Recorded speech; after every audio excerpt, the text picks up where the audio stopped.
बिस्मिल्लाहिर्रहमानिर्रहीम अस्सलाम वालेकुम। आज की इस वीडियो में हम फर्स्ट पार्ट के बारे में डिस्कस करेंगे। 6 किलोवाट सोलर जो सिस्टम है इसको इंस्टॉल करने के बारे में। ये एक छोटी सी मैं सीरीज़ बनाऊंगा, 2-3 हिस्से इसके होंगे जिसमें कंप्लीट जो है वो मेथड आपके साथ शेयर किया जाएगा कि कैसे एक 5 किलोवाट 6 किलोवाट या कोई भी सोलर सिस्टम जो है वो किस तरीके से इंस्टॉल किया जाता है। तो 0 to 100 यानी शुरू से लेकर आखिर तक ए से जी तक हर एक बात आपके साथ डिस्कस की जाएगी। आपके कोई सवालात हों इससे रिलेटेड तो आप नीचे कमेंट करके वो भी पूछ सकते हैं, जो चीज़ आप समझते हैं कि इसमें ज़रूर कवर करनी चाहिए। तो पहली वीडियो जो पहला पार्ट है आज का, इसमें हम सिर्फ डिस्कस करेंगे कि कौन से टूल्स जो हैं वो इस्तेमाल होते हैं, या ये जो आपको नज़र आ रहा है अभी स्क्रीन पे सिस्टम, ये मैंने ख़ुद लगाया रिसेंटली। तो इसमें कौन से टूल्स जो हैं वो मैंने इस्तेमाल किए हैं। तो सबसे पहले जिस चीज़ का इस्तेमाल किया गया वो यहाँ पे ये स्टैंड्स हैं। डेफिनेटली एक सोलर सिस्टम लगाने के लिए उसके स्टैंड्स बहुत ज़रूरी होते हैं, और स्टैंड दो तरह के इस्तेमाल होते हैं। कस्टमाइज्ड कहते हैं, कस्टमाइज मतलब जो वेल्डिंग वाला फैब्रिकेशन वाला काम उस पे किया जाता है, वेल्डिंग वाले से बनवाए जाते हैं या वेल्डिंग के थ्रू जो है वो बनाए जाते हैं। मैंने वो इस्तेमाल नहीं किए, मैंने जो पहले बने होते हैं गैल्वनाइज्ड वो इस्तेमाल किए, क्योंकि उसमें जो है वो रस्टिंग वाला काम जो है या रस्टिंग वाला प्रोसेस जो है वो स्लो होता है या नहीं होता, मतलब वो सेफ़ होते हैं ज़्यादा, इसलिए गैल्वनाइज जो है वो ये स्टैंड इस्तेमाल किए गए। और ये इसी हिसाब से परचेज़ किए गए हैं कि एक जो हमारे पास पैनल है उसकी लेंथ और विड्थ को मेजर करके फिर उस हिसाब से जो है वो मंगवाए जाते हैं, और एक स्टैंड पे 3 पैनल लगेंगे।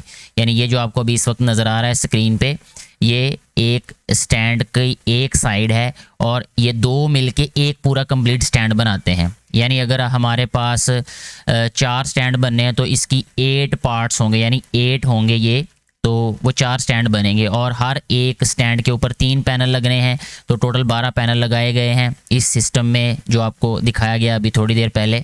यानी ये वाला, ये 3 पैनल इस पे लगे, 3 इस पे लगे, 3 इस पे और 3 ही इस पे लगे हैं, ठीक है। यानी 12 पैनल टोटल इस्तेमाल किए गए। तो ये तो स्टैंड हो गए सबसे पहले नंबर पे। उसके बाद जो 6 किलोवाट का इन्वर्टर इस्तेमाल किया गया वो जियोनिक कंपनी का है।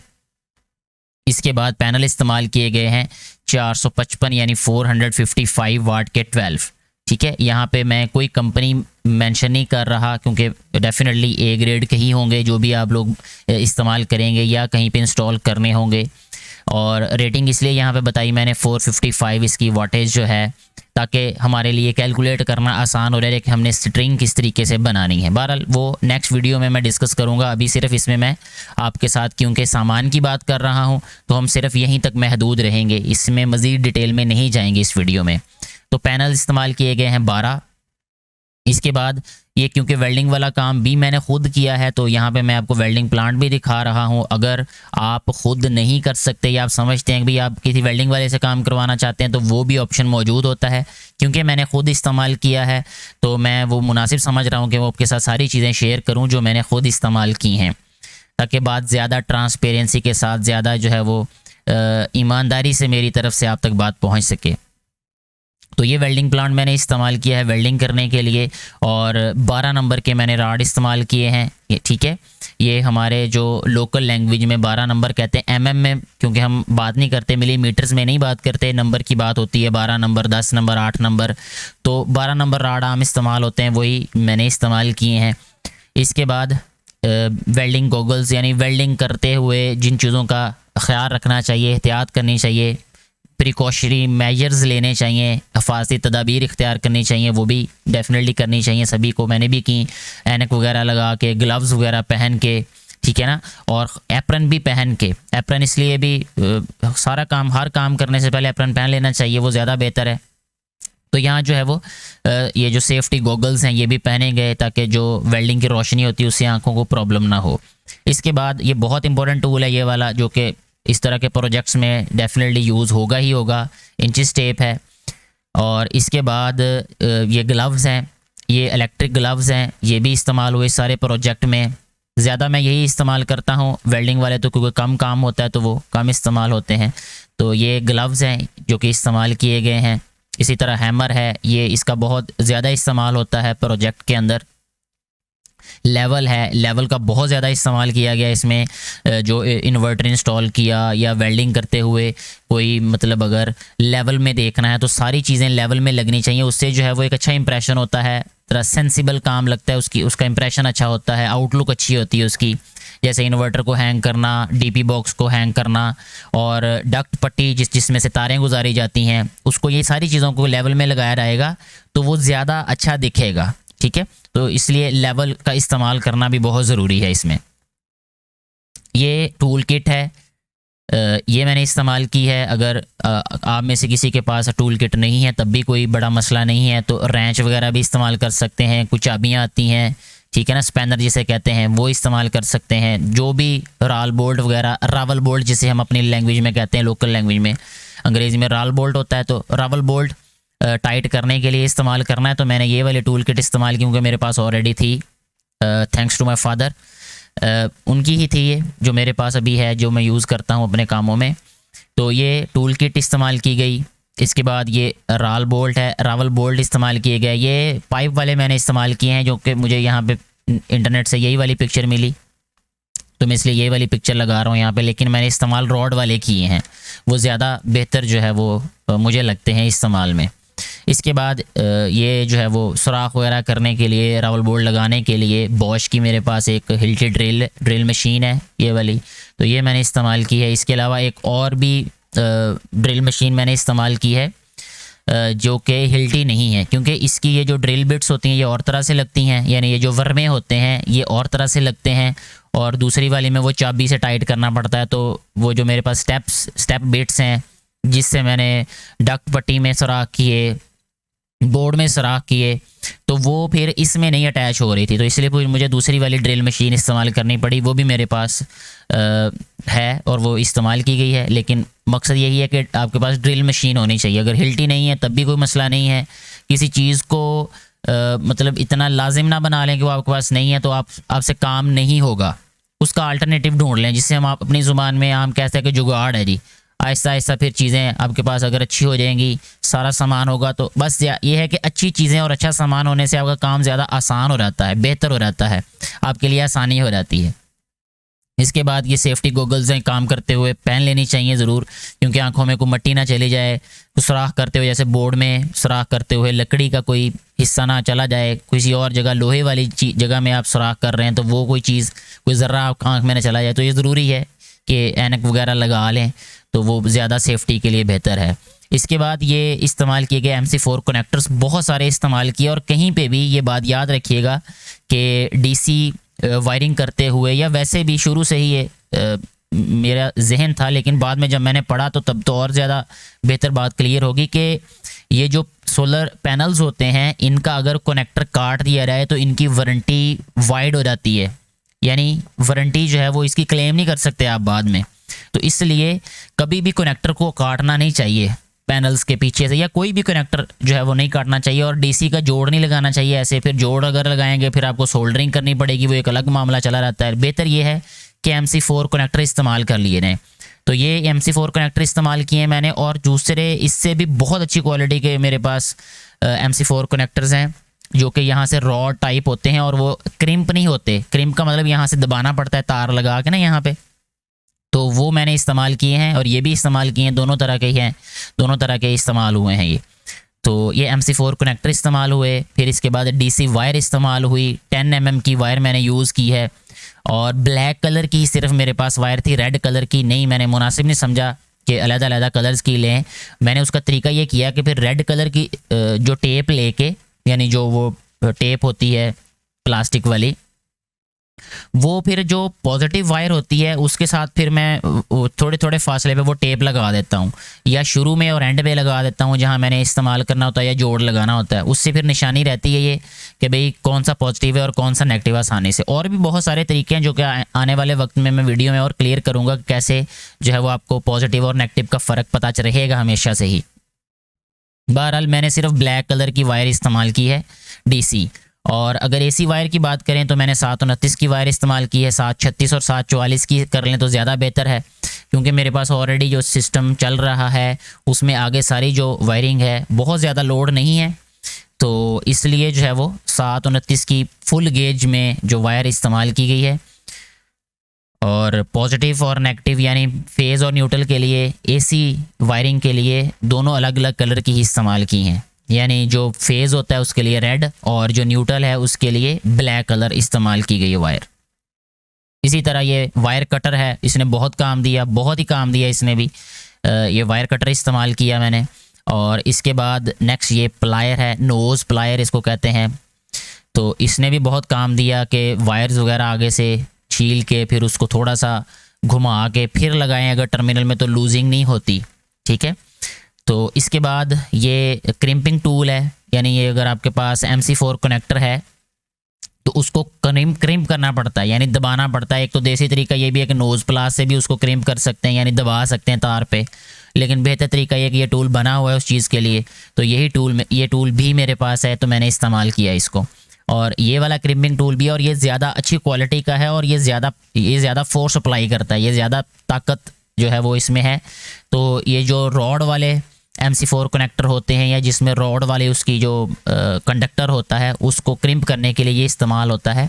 तो यही मैंने इस्तेमाल किया है, ये भी किया, दोनों ही किए बहरहाल मैंने। तो केबल टाइज़ हैं, ये इस्तेमाल होती हैं और करनी भी चाहिए डेफिनेटली। काम में नफासत आपकी नज़र आनी चाहिए, तारें बिखरी नहीं होनी चाहिए, बिल्कुल एक जो है ना डिसिप्लिन वाला काम किया होना नज़र आना चाहिए। तभी पता चलेगा कि आपने काम सीखा है और आपकी शख्सियत में भी डिसिप्लिन है, तब ये चीज़ें ऑटोमेटिकली जो है ये नज़र आएंगी।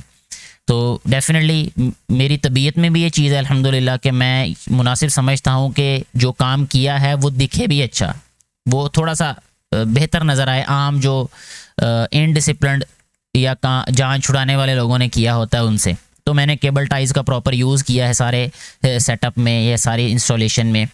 जितने भी पैनल्स की वायर्स या जो भी वायर्स थी, हर तरह की जो वायर्स जो एक से ज़्यादा जा रही हों कहीं पे भी इकट्ठी, तो उनमें केबल टाई का इस्तेमाल ज़रूर किया गया। तो ये केबल टाई इस्तेमाल हुई। ये DC के वाई कनेक्टर्स होते हैं, इनको वाई कनेक्टर भी बोलते हैं। ये जो स्ट्रिंग्स बनेंगी या स्ट्रिंग्स बनती हैं ऊपर पैनल्स की, तो उनको फिर इकट्ठा करना, यानी दो स्ट्रिंग्स को, दो तरह के जोड़ों को इकट्ठा करके फिर एक में चेंज करना, उसके लिए ये इस्तेमाल होती है। इसका बाकायदा प्रॉपर इस्तेमाल नेक्स्ट वीडियो में बताया जाएगा किस तरीके से इनको इस्तेमाल किया गया। बहरहाल ये वाई कनेक्टर DC के इस्तेमाल किए गए हैं। इसके बाद टेप सिर्फ रेड कलर की, सिर्फ सुर्ख रंग की मैंने इस्तेमाल की है। और वो मैंने आपको बताया भी कि जो स्याह रंग की तार है DC, उसको लेबल करने के लिए कि भी कौन सी फेज़ है, यानी कौन सी पॉजिटिव और कौन सी नेगेटिव। तो पॉजिटिव वाले पे मैंने टेप कर दी, नेगेटिव वाले को वैसे ही छोड़ दिया, जिससे पता चल गया अभी ये नेगेटिव वायर आ रही है। तो टेप का इस्तेमाल हुआ है। इसके अलावा फिर अगर बात करें हम DP बॉक्स की, तो उसमें चेंज ओवर ये 50 एम्पेयर का यानी 50 एम्पेयर का इस्तेमाल किया गया ये। ठीक है जी, ये 50 एम्पेयर का चेंज ओवर ब्रेकर इस्तेमाल किया गया। इसके बाद ये ब्रेकर इस्तेमाल किया गया। ये 32 एम्पेयर वाला मैंने यूज़ किया है, ये वाला इसकी रेटिंग 32 एम्पेयर है। ठीक है, लोड के हिसाब से। और इसी तरह फिर ये वाला एक सिंगल पोल ब्रेकर इस्तेमाल किया। ये सिर्फ़ और सिर्फ इन्वर्टर को ऑन ऑफ करने के लिए, यानी इन्वर्टर को जो वापडा जाएगी वो डायरेक्ट वापडा नहीं दी, उसको इस ब्रेकर में से गुजार के दिया ताकि बवक्त ज़रूरत हम उसको ऑफ़ भी कर सकें और उसको ऑन भी कर सकें। इसके बाद है ये इस्तेमाल किया गया DC ब्रेकर है ये। ठीक है, 32 एम्पेयर का ही है ये भी, ये वाला ये DC ब्रेकर है। सॉरी, ये मैं 32 एम्पेयर गलती से लिख रहा हूँ, ये वोल्ट्स के रेटिंग पे होता है ये, और मैक्सिमम मेरा ख्याल है ये 500 वोल्ट्स तक ये कंट्रोल करता है। अब मेरे जहन में नहीं है ये वाली एग्जैक्ट इसकी जो रीडिंग है, इसकी जो नंबर्स हैं। तो बहरहाल ये एक DC ब्रेकर इस्तेमाल किया गया कि जो ऊपर से यानी पैनल से नीचे लोड आएगा, वो लोड डायरेक्ट जो है वो उसमें इन्वर्टर में नहीं जाएगा, बल्कि इस ब्रेकर के थ्रू जो है वो इन्वर्टर में भेजा है, ताकि जब कभी मौसम ख़राब होता है या ज़रूरत पड़ती है बंद करने की, तो हम उसको बंद भी कर सकते हैं। इसके बाद DP बॉक्स पे लगाने के लिए लाइट्स इस्तेमाल हुई हैं, ये सिर्फ इंडिकेशन लाइट्स हैं ये वाली। और इसके अलावा ये जो इंडिकेशन लाइट्स हैं उनको भी जोड़ या सीधी तार नहीं लगाई गई, उसमें भी ये वाले थिमल इस्तेमाल किए गए हैं। ये U शेप्ड हैं, लेकिन मैंने U शेप्ड इस्तेमाल नहीं किए, लेकिन मैं रिकमेंड यही करता हूँ कि U शेप्ड इस्तेमाल करें। मैंने दूसरे ही इस्तेमाल किए हैं वो गोल्डन कलर के होते हैं, आम मार्केट से मिलते हैं, ये मुझे मिले नहीं, इस वजह से मैं ये कर नहीं सका, लेकिन मैं रिकमेंड यही करता हूँ कि यही करने चाहिए। तो बहरहाल उनका भी मैंने एक छोटा सा फिर शॉर्टकट इस्तेमाल किया कि उनको काट के, ये जो इस्त्रियों में इस्तेमाल होते हैं आमतौर पे वो वाले गोल रिंग टाइप होते हैं वो, तो उनको जो है वो काट के, तो फिर मैंने, लेकिन इस्तेमाल मैंने थिमल ही किए हैं, बगैर थिमल के नहीं मैंने उनको जोड़ लगाए। इसके बाद ये जो वोल्ट एम्पेयर मीटर की लाइट भी लगाई गई है, जिससे पता चले कि हमारे पास जो है वो कितने वोल्ट्स जो है वो लाइट आ रही है और कितने एम्पेयर जो है वो लाइट इस्तेमाल हो रही है, ये इस्तेमाल हो। उसके बाद ये एक डक्ट पट्टी इस्तेमाल की गई है जिसमें तारें जो हैं वो गुजारी गई ताकि तारें नज़र ना आए सामने। ये इसको कहते हैं प्लग कहते हैं, ये इसको कहते हैं गट्टियाँ बोलते प्लास्टिक वाली, ये इस्तेमाल हुई हैं।